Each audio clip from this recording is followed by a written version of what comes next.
All right, folks, welcome back to the Trauma Therapist Podcast. Guy McPherson here. And today I am joined with, Paula, Joyce, and June Kavanagh, the Kavanagh Sisters. Welcome. Thank you. Thank you. Great to be here. So the Kavanagh Sisters were born into a large family of 10 children in the mid-1950s and 60s in a disadvantaged area of Dublin, where their father sexually abused each of them for over 2 decades. In 1989, they made the decision to bring charges against their father, and in 1990, the Irish state took a successful case against him. He was convicted and sentenced to a term of 7 years, though was released having served 5 of those years. In 1992, the sisters took part in a groundbreaking RTE documentary series entitled Tuesday File, Silent Scream that was produced by Moya Doherty. Up to that point, RTE programs on child abuse always had the interviewees' faces hidden and voices distorted. But they openly volunteered to share their story, and despite the attempted injunction by their imprisoned father, the documentary was aired on RTE in October 1992. The program went on to win a Jacobs Award in 1992, and early next year, the sisters were nominated for the Harvey's Sunday Independent Irish Women of the Year.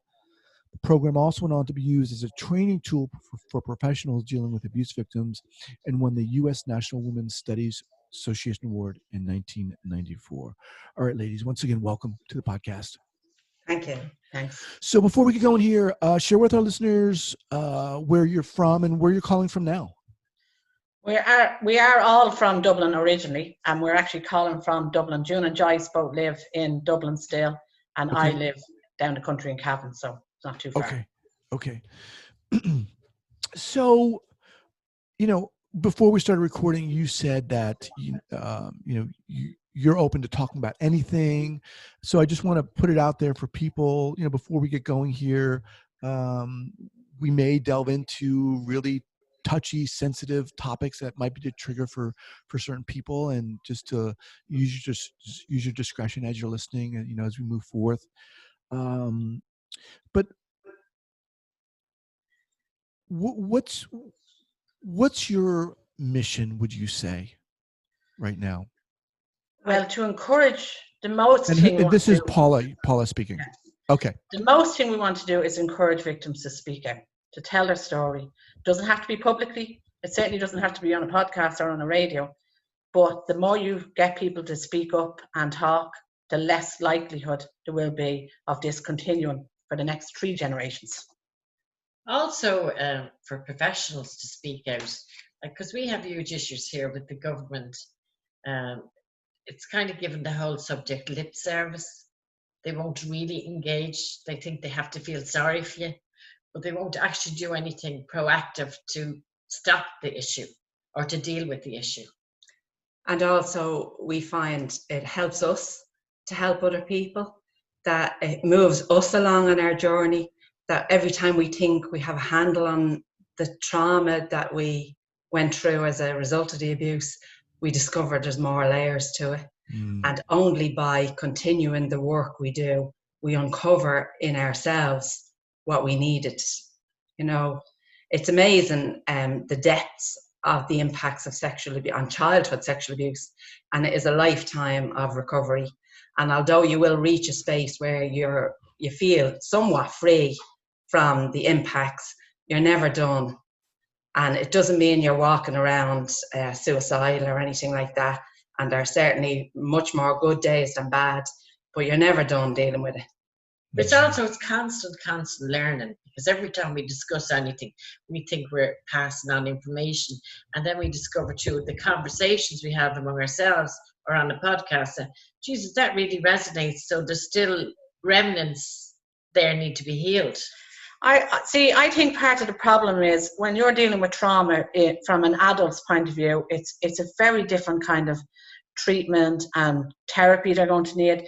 If you're dealing with a child who's been abused in their family home in particular, and if it's a parent that's even more hurtful and damaging, the problem is you don't have the opportunity to develop as a child or develop as a person, because everything you learn from your abuser. So everything you learn about you, about the world you live in, about your community and society, what you should and shouldn't do, all comes from a negative person. So what we found when we start writing the first book, for instance, we found we had to rebuild. We actually had to start building us as people right from the start, because we had nowhere to go back to. There wasn't a before or after. There was always abuse. So we'd no idea who we were. We had to actually discover and develop our own personalities and start from scratch. So how old were you when? So the grooming began from Well, birth. no. Well, I want to ask you a different question before that. Right. When you guys got to a point where you're like, holy shit, this is going on. Who told who? Because I would imagine things were going on, you didn't talk about it. Never. But it got to a point. The only reason I believe that we ever really spoke to each other about it is because how my father ended up going to prison was it was discovered that he had abused a grandniece of his. Now, I was 25 at the time this all came out, and we had never had an in-depth conversation about anything. We never talked about abuse whatsoever.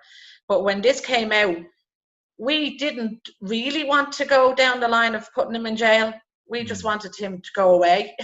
So we tried to get him committed. We tried every avenue other than going to the police. And then in the end, we were told we had no other option to take him off the streets and out of danger was to put him in jail. But it was only then that we actually started talking and engaging with each other and talking about what had happened to each of us. Because the thing about abuse in a home is, regardless of how many people are there or regardless of how many victims are there, each victim feels they're the only one. So I was convinced I was the only one. And that was because he didn't like me, and that's why I was being abused. And the girls had very different reasons for thinking they were the only one. And it was only through the process of writing our first book that we would go away and write an individual experience of abuse, just to find somewhere to begin on this healing journey. And we'd come back together, and we discovered, as we'd be relaying our stories to each other, we might say something like, he walked in the room and clicked his fingers, and I would freeze and hope it wasn't me. And we were saying, well, who did you think it was? And then we realized we all knew about each other, but it was an unwritten rule. It was it was a level of knowing that wasn't in your full consciousness. It was there. We all knew it, but nobody ever admitted that or realized it. When we first start talking about the abuse and we first start talking to different groups about the abuse, the one thing everybody seems to struggle really hard with is understanding how could it go on in a house and we not know about it. And we have really struggled to try and explain that to people, that when you're in a survival mode, which children are, especially in trauma, when you're in that survival mode, you only see and know and register what matters to get you through the day. So, and I remember when we went back and discussed it and wrote about it, I remember loads of times walking in and catching my father raping somebody else. But I can tell you, as soon as I left the room, that was gone. That was filed away. I never thought about it again. And I was still convinced I was the only one being raped. And that can be a really difficult concept for people to get their head around. Even us. Yeah. Yeah, well, there are obviously so many nuances, issues and layers to the story in terms Absolutely. of how trauma manifests, how it impacts the brain and the body, how you guys dealt with it, your story of how you survived and how abuse continues to go on in a household. We grew up believing we were stupid. We all suffered badly in school. We didn't have any capacity to learn, and with that confirmed for us, and our father constantly told us we were stupid. So we grew up believing that, and that went really deep. But when we start writing, as I said, we uncovered the fact that we were fully loaded. Our fight or flight was on 24/7. There was no more room for anything else. We knew what to expect in our home. It was horrible, it was abusive, but it was familiar. The contradiction was, it was the only place we ever felt safe. That's right. It's crazy. Right. And so school was an added expectation. You were expected to learn. We'd no room left for that. And so that confirmed for us that we were stupid. We didn't recognize, we never connected the dots. We never connected any of our behaviours, good, bad or indifferent, with our abuse. It's only through the work that we do that we realise that absolutely everything we did was connected to survival and the impacts. When you started talking about this with each other, can you share the story of how did you get treatment? Did you get therapy? Did you say we need help? What was that process like?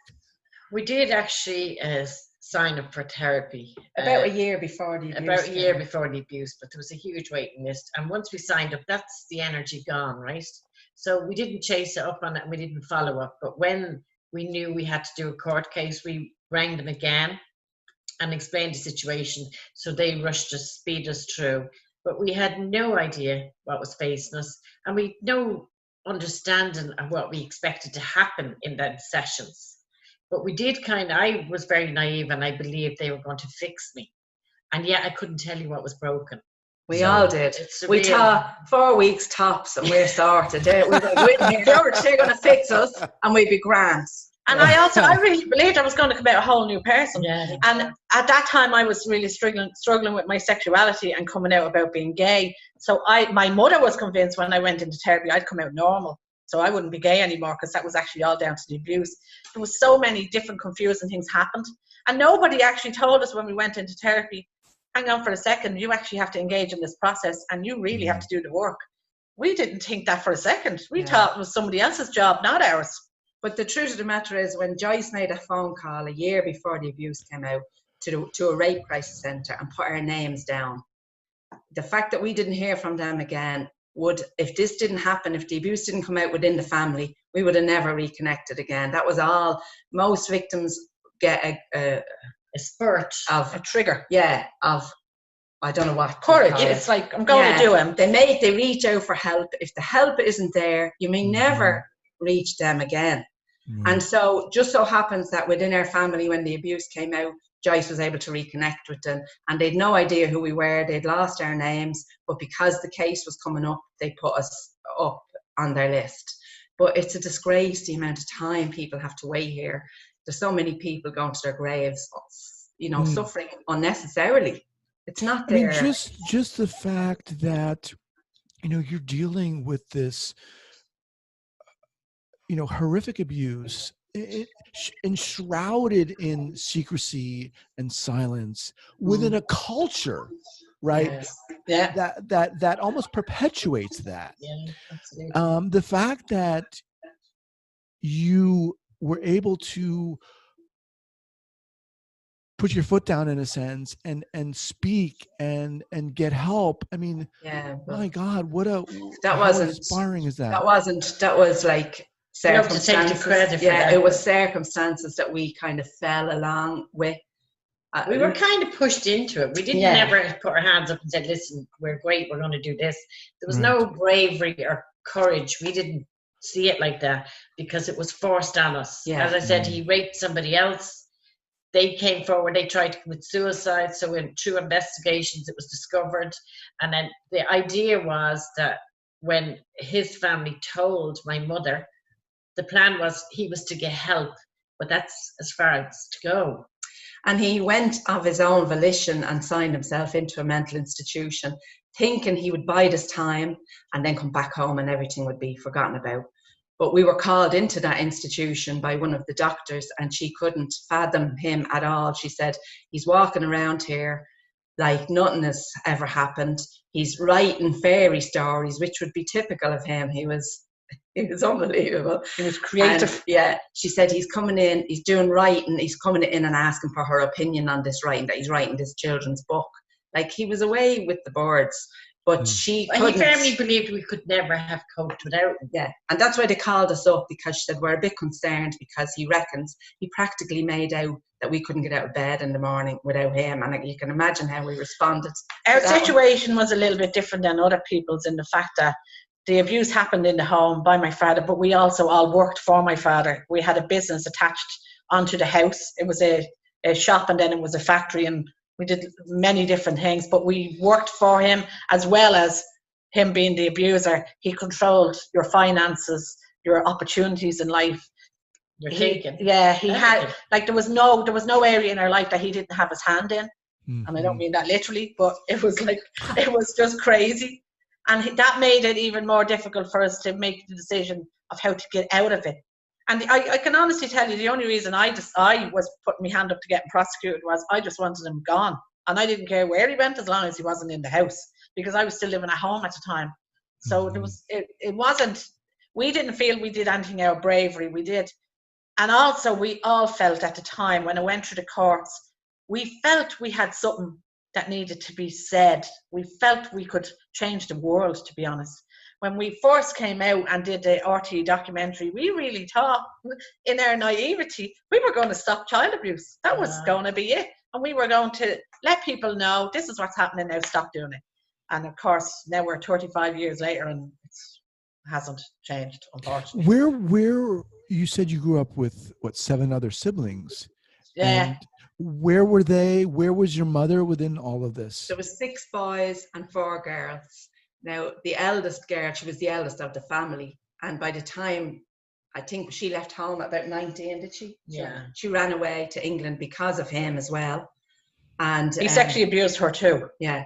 And the boys, to the best of our knowledge, sexual abuse didn't occur with them. We're not even sure about that because it's very hard for boys to come forward. They're proud of us and what we do. But even if he didn't sexually abuse them, he psychologically, physically, mentally, he did everything he could. Definitely. And with the boys, they were kind of older than us, and he was very physically violent with them, more than he would have been with us. Because with us, some people would say he had actually calmed down by the time I would have came along, and it wasn't that he calmed down; he had just got smarter. Or he got fucking lazy. Yeah. Sorry. The more he got away with it, the braver he became. Yeah. And I'm assuming, and it's only an assumption, that with an abuser, what they're getting off on is the thrill and the rush of adrenaline, the whole lot that goes on. And the more he got away with it, braver he got. So he would nearly abuse you in front of somebody and think absolutely nothing of it. He didn't do that. No, but that, I'm just saying, I know it was you like got that sense with him. But in terms of the control, he had a job for everybody. He didn't like to see anybody sitting down. So it wasn't like there were people, just lounging around in rooms. That absolutely never would have happened. He had a role for. Asking about Mammy. No, he was asking about the siblings. Yeah. Sorry. No. My mother worked in the grocery shop right beside the house, but the way the grocery shop was set up, remember we lived in a disadvantaged area, and if you blinked, your stuff would be stolen. So she couldn't even go to the toilet without ringing the bell, and somebody had to go out and stay there while she went to the toilet. So there's no way she'd walk in and catch him.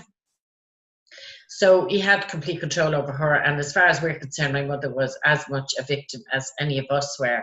And at the same time, my mother knew in the same way I knew.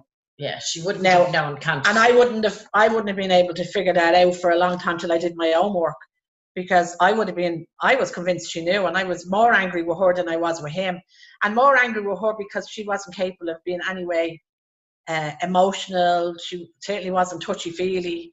She wasn't comforting. She just did what she had to do. And I would say she was quite cold and distant, but I now know and I understand why she did that. That was to protect herself from him. And us. Yeah. Because she said over the years, if she showed any affection towards any of the children, he'd make the children suffer. So eventually she just withdrew so much. There was no winning with him. He was a very aggressive, very violent man, very volatile. And over the years, she just withdrew more and more. She had no confidence. He picked her for a reason because he could control her. But he got to the point where she just shut her emotions off for protection. She had a wall around her protection, around her heart, but good couldn't get in either. Like she wasn't just sealing out the bad. Nothing could get in. And so she was completely unavailable to us emotionally. And to herself. Yeah, and bad and all as he was all we had, Right. Let me just jump in here for a second and just remind everyone that I'm speaking with Paula Joyce and June Kavanagh. Their website is thekavanaghsisters.com. That's the Kavanagh is Kavanagh sisters.com. Can you each talk a little bit about the therapy or treatment or healing that you each individually went through, what that was like? Well, and when we were writing the book, we really struggled with how to put the therapy end of our treatment into the book, because it wasn't all good. And for me, I certainly wouldn't say it was a positive experience, because at the time when we started therapy, it was really new in Ireland. Like the practice of treating adult sexual abuse survivors was still really new and in its early stages. So it was kind of like they were learning the same way we were learning. So I didn't have a positive experience because the lack of resources. When I went into therapy, I got immediately thrown into a group setting with 14 other women who were falling apart, and that didn't suit me. Right. But I wouldn't have known at the time I had a right to say, hang on for a second, I would prefer to have a one-on-one. It was different for all of us, because June preferred to be in a group than do the one-on-one. So we all had very different experiences and very limited experience. And plus, it was down to money. At one stage, we were literally working to pay for therapy. And that's where all our money went, was to go and get help. It was a difficult process. But where we really got our therapy, in all honesty, was writing the books. Okay, so just let me just hold on. So this is Paula. You're speaking right now. So I hear you talking about, not all therapy was good, and certainly at that time, and in Ireland, of course, with that culture, writing helped you. Talk specifically, Paula, about the process. What helped you in the writing? When we first started writing the first book, Click Click, we decided, and it was a conscious decision we made, that we would write and tell the story from the place of the child, and we'd put the child's voice into it. That in itself was quite challenging. So it did take us over 20 years to write this book, because it brought up so much stuff that we used to have to go away for years and then come back. But what we would do is, say I would be at home and I'd write a memory. I'd write, say, about my Holy Communion being raped on the day, and I would do it from the eyes of me as a child. Then I would come back and I'd give it to the girls. We'd read it, and reading it out loud is even more difficult than actually writing it. And then there would be a critique about, were you present? Did you stay present when you were writing that? What did that really feel like? You haven't got enough emotional in there, or so whatever. So we would go through the process like that. But the one thing I found that benefited me most from writing was when I went in and wrote from the child's point of view about a memory in detail. That was where I found my freedom, as strange as that may sound. Because when I went in, I was actually able to see me as a child and see my innocence, see how I was manipulated, the fear and the trauma that I went through at that present moment of being raped. All of that came very visible to me, and it took a long time, and it was with a lot of heartache. But it was actually where I found my freedom, because it was the first time in my life I was able to go in and see my actual innocence and see me as a child who was abused, as opposed to what I had taught up to then, that I was responsible and it was me. Wow, and very powerful. Yeah, thank you so much for sharing that. It's the only crime where the victim takes the responsibility, holds all the shame, holds all the guilt. I don't know what it is about this crime, but it's the only crime where that actually happens. And in the writing, as Paula says, to be able to write as a child about an incident that happened, it does allow you to see the innocence, which you wouldn't have even been aware of before the writing. But to allow yourself to see the innocence of the child, and all the child wanted, in my case, was just to be loved. I wanted to please him so he'd love me. So it's crazy. And even learning that, it still took a long time to actually let it sink in and to own that. And then comes the self-forgiveness and the self-understanding. But again, that takes time. But that's basically what we got from writing the first book. Mm-hmm. So this is Joyce speaking now. So Joyce, what about your own process, your own therapy or healing? What did you take on? What worked for you? Well, the process of therapy for me, it kind of went along with my personality. I would have been extremely obedient. And I always believed if I did what they told me, because they are better and they know more than me, that I would be, well, one, they'd like me, and one, I'd be cured, whatever that was going to look like. So I did a lot of things I was told to do without question. You know, when I look back on it, I can tell you some of it was nearly as harmful and traumatic as the abuse itself. But it was an experimental period. And even in all the negative things, I would say to you, the therapy put us on the right path. It got us to actually start looking at ourselves and learning more. And we learned more after the process than during. But it wasn't a good experience. I wouldn't go around bragging about it. They've learned, and so much more has changed since then. But it was experimental. It was a new kind of crime, because up to then, Rape Crisis Centre dealt with rape, not childhood rape. So this was all new to them. So, as I said, I do believe what I learned through that process put me on the path of self-discovery.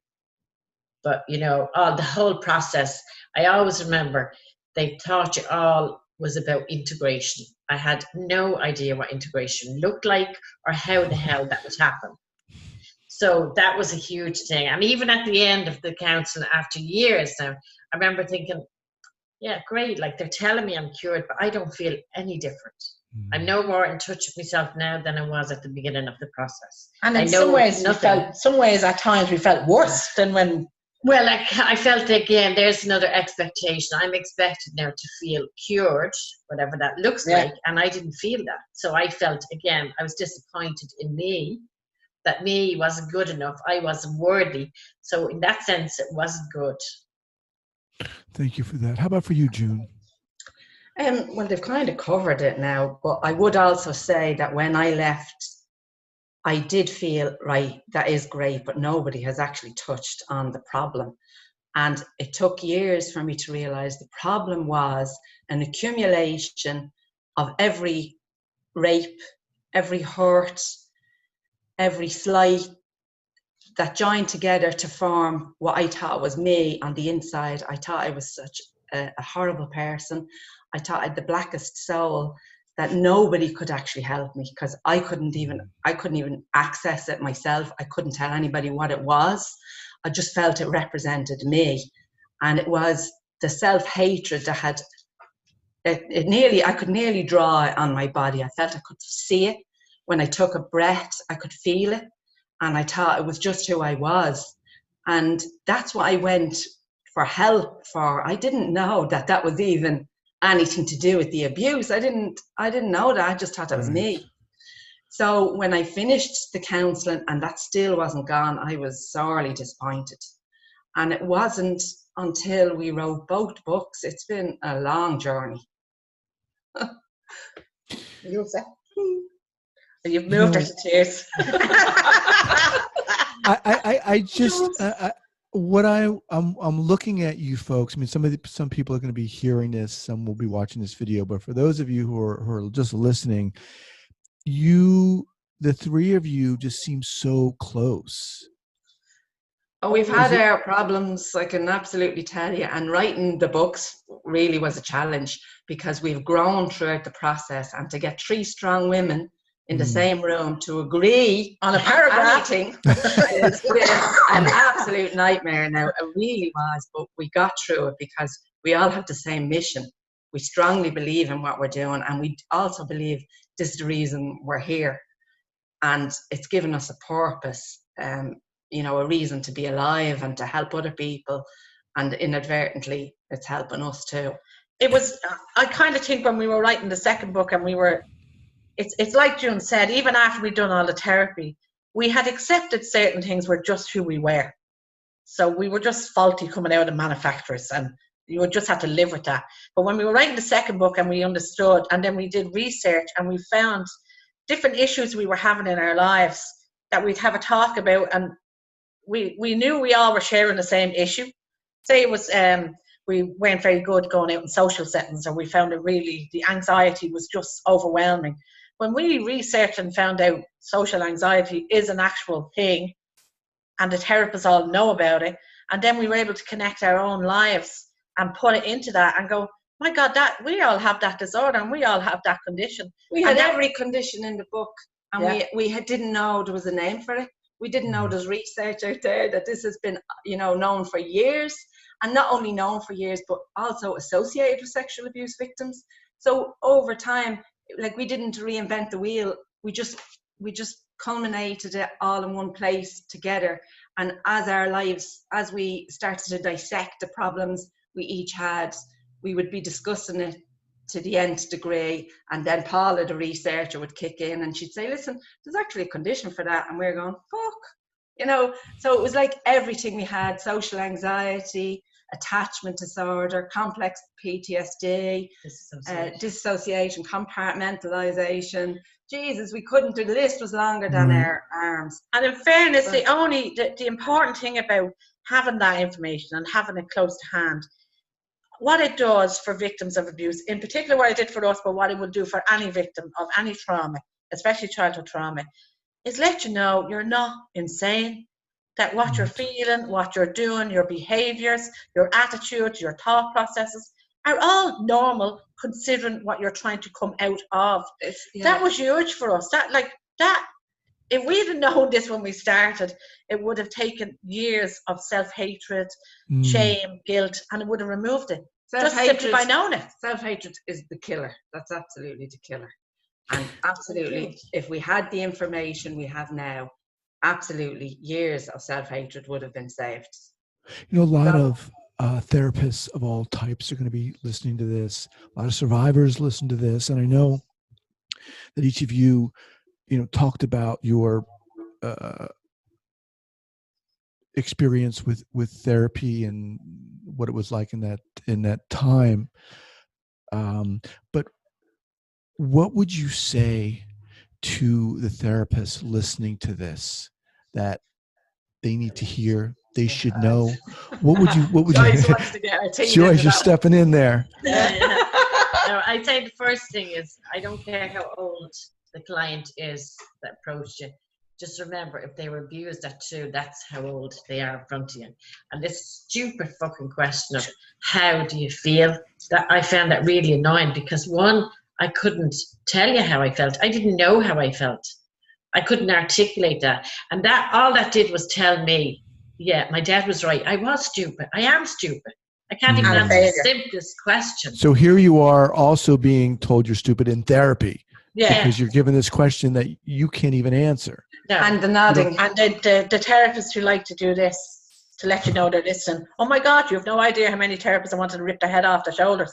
It's like that. It feels patronizing. Yeah. And again, so just nodding. For those who can't see, just with knowing look on their face and just smiling, as much as say, "You fucking idiot." I think the therapist needs to understand that their job and their role is to listen, to get me to talk, and make an environment safe enough for me to speak and hold my story and give it back to me in bite-sized pieces when I'm ready for it. I think that's your job. I think trying to go in there and tell me that I need to have all the answers right from the get-go, or sit there in silence for an hour, which I did in many of my therapy sessions that I paid big money for, that is really annoying. That's not helpful. If I can't speak, it's not because I'm choosing to sit there and say nothing. I can't speak because I don't know how to find the words. And I think a therapist has to help you. Well, emotional intelligence is usually with childhood developmental issue, like with childhood sexual abuse, there are definitely, there's a lack of emotional intelligence.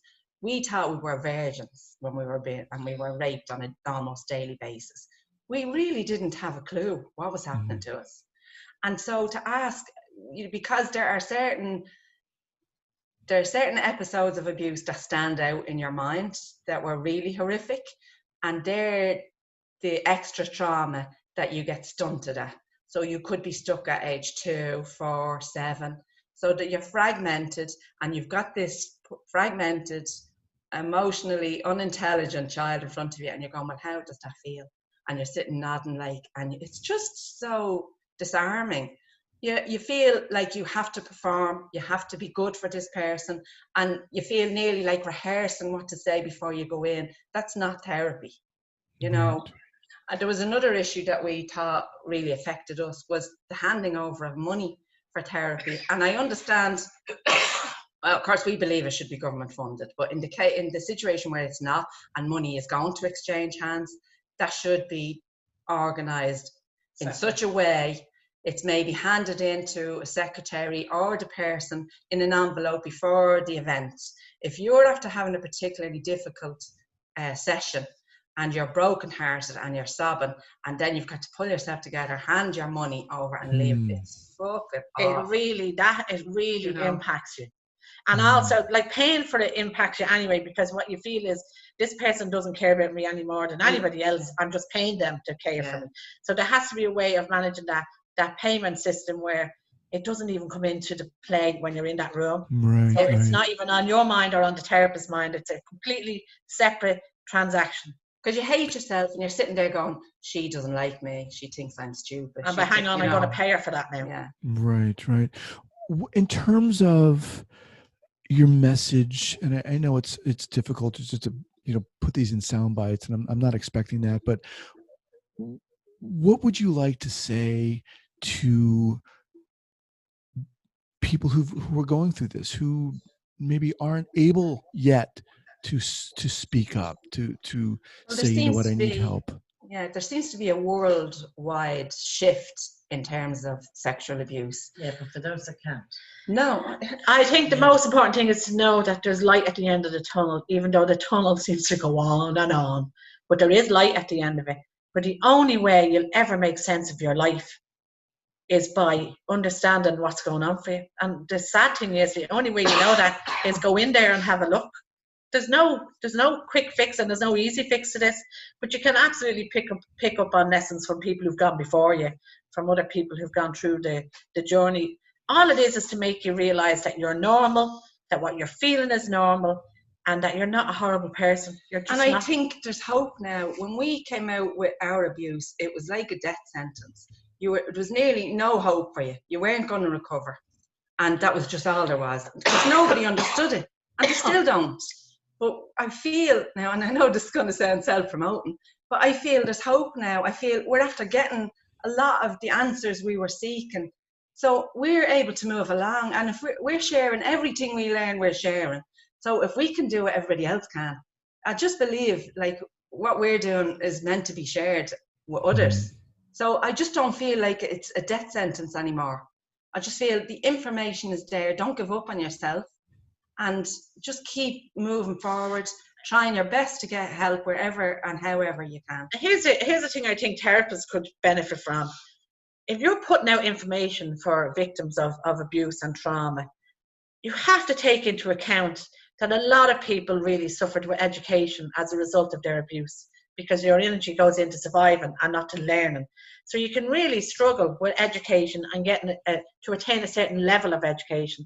So putting out textbooks with the language in it that's not attainable for people, or not putting it in the context of somebody's actual day-to-day life, can be of absolutely no benefit to other victims. It has to be written in a way that people who have only attained a certain level of education can access that information and realize they're not stupid. This is just one of the issues they have to manage and deal with. Right. So let's kind of shift gears here as we kind of wind down. Your most recent book, talk a little bit about that. Why did you write that one? Well, if we didn't do the first one, we'd have never got to this, because we didn't realize that this existed. The second book is more like a self-help book. And the second one is titled Click Click? Why Go Back? Why Go Back? I'm sorry. Okay. Yeah. The first book is called Click Click because that's how our father used to summon us. He would click his fingers. And that book was like our story. It's our pain. We purged. We got a lot of benefit from writing that book. And when it was done, it's a great book. But when it was done, we realized we're still in shit. Well, it was actually because we did a lot of talks around schools and women's groups and whatever, and people asked us questions that we couldn't answer. But they were saying, you should write another book. And we're saying, like, what? That's our life. We've nothing else to write about. Yeah. But when we actually started investigating ourselves, like, we were just shocked that the amount of shit we still held, we didn't have the answers to. And we realized people need answers. So we started, and we didn't think this was going to be a big deal either, because this only took 6 years, was it? But we couldn't believe what we learned about ourselves. And it's very difficult. If you were raped today and you have to go on and deal with that, at least you have somebody you were before the rape. Right. But if you're raped as a child, you have to rediscover. You don't have to rediscover. You have to actually build somebody. You know, there's no before that you can go back to your old self, because there was never an old self. But it's much easier to learn something than to unlearn. And what we learned as children was we were stupid, worthless, and we just had to be obedient if we wanted to be accepted and loved. You had to behave in a particular way. And that was whatever way adults wanted you to behave. And the damage goes so deep. There's absolutely no way you're getting out of this quickly. There's no way. Like, I mean, it did take us 20 years to write the first book, but looking at the condition we were in, we can look back now and think it was a miracle we got that book done at all. Because yeah, and in fairness, we didn't write for 20 years. A lot of the years we had to just put it back because it was just so painful and so deep. And I kind of feel like it's like when you're born into a home where there's going to be abuse, where the sexual abuse is happening by a parent. You're given a backpack the day you arrive, and you put your backpack on, and in that backpack goes all the fear, the trauma, the rape, the abuse, the slagging, and everything negative ever happens goes into the backpack. But you've always worn this backpack, so why would you look at it? And why would you take anything out of it? Why would you shed it? So I think by writing our second book, when we were writing that and understood that all the conditions and disorders that we had were related to the stuff we were carrying in the backpack, we were able to take it off and let it go. But it's only by understanding where the connections are, where your behaviours come from, where you're taught, why you think the way you think. And you'll never question something if you don't realise it's actually not part of you, that it was gifted to you by your abuser. You'll never look at it, because why would you? But like the abuse itself, the betrayal, the trust, the pain of the abuse, the family impact, your own view of yourself, the self-hatred, the shame, the guilt, the responsibility, that was all in the first book. And we thought, it was like, wow, we've got that done now. And yet our lives were still shit. We were still unhappy. Our relationships weren't brilliant. Our connection even with ourselves only began really through the writing. And people used to say, "Yous are lucky, like, because you know, we don't have anybody. Yous have each other." We didn't really have each other. It's every man for themselves in a household where there's abuse taking place, and the abuser sets that up. But as we sat down and discussed the areas of our life we were unhappy with, we realised, my God, it's the psychological damage that's the killer. All the other stuff it looks like it's ruining your life, but when you get it out of the way, you realise that was actually covering, like an iceberg, that was covering the worst of it, which is below the water. And it was absolutely unbelievable to try and get through. But as I said, we feel we've found answers now. And once you can understand your behaviours, you can forgive yourself, have a bit of empathy, and everything changes. And in fairness, we even feel now we've all got to a place where we forgive my father, we forgive my mother, and that's not just words or lip service. They're no longer featured in our lives. They're no longer an issue for us. We're not carrying around rage or hatred. And that's not to say that you can't still get triggered into a memory or a flashback, but they definitely don't take up energy anymore. They're not there anymore. But that did take years. Oh yeah, you know. And that took the writing of the second book. Paula, Joyce, and June, Kavanagh, once again, they can be reached at the KavanaghSisters.com. We'll have them linked up here. The show notes page at the traumatherapistpodcast.com, along with their most recent book and their books, Click, and Why Go Back. So, aside from your books, what would you recommend, whether trauma related or not? We were discussing this and we were saying we can't just recommend our own book. But the truth of the matter is, like, we did read a lot of books similar. Like, we were looking all the time for answers. And we did read a lot of people's stories. And it was reassuring to know you weren't on your own. But other than that, like, we really didn't get a lot of help from books other than realizing you're not on your own. Yeah, I know. I actually would find that, like, podcasts, especially in this day and age, podcasts are a little bit more useful because they're little sound bites, and you can actually connect with people, because even when you have professionals on your show, the language is toned down. It's not overbearing for people to be able to pick up the message of it. Right. I I think, feel that books that helped us were more spiritual. Yeah. You know, we were. Well, yeah, just name Seat a of the couple. Soul, Gary Zukav was a big one for us. Conversations with God, Neil Donald Walsh. Wayne Dwyer's books. Who I would actually You can recommend. heal your life. Who I'd Louise recommend Hay. most now would be Brené Brown. Yeah, she's I think Brené she Brown, puts right. it in English and it's simple, easy, and Yeah. I think you get it. And that's because she relates it to her own life. And we were Right. a big fan, and still are, of Oprah's. So she had all the world thought leaders. And so as soon as we'd see somebody that inspired us, we'd get a book. And they were really the books that did it for us, not so much the autobiographies or anything like that, you know. But they were good because they did tell you You went on your own. Yeah.